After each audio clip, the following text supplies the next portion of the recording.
Mistulang ginawang punching bag ng 3 estudyante ang kanilang kaeskwela sa Mangaldan, Pangasinan. Sa loob ng paaralang ito, nangyari ang pambubugbog sa grade 11 student.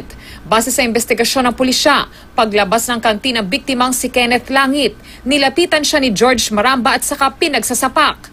Nakaganti rin ng suntok ang 19 anyos na si Langit. Yun nga lang bumakap kay Maramba ang kaklase niyang sina Jason Soriano at J.R. Biagtan.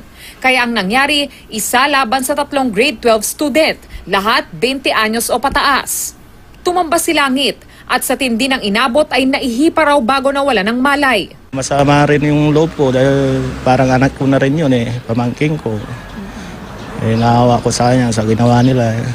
Tapos yung findings ng doktor, yung utak niya, may tugo. Sa tindi ng tinamong bugbog, comatose hanggang ngayon sa ospital ang biktima. Base sa investigasyon, itinuturong ugat ng pambubugbog ay babae. Kwento ng kaanak ng biktima, may crush umano kay Langit ang nobya ng isa sa mga suspect. Nagkaroon nga ng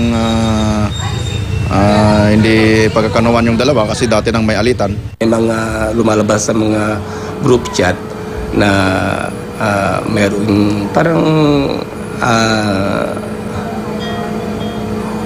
girl ang parang naging babae.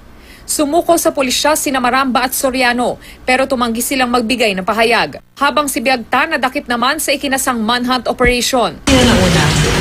Hindi ko napansin kasi nauna po ako. Mahaharap sa kaukulang reklamo ang 3 suspect. Von Aquino, GMA News.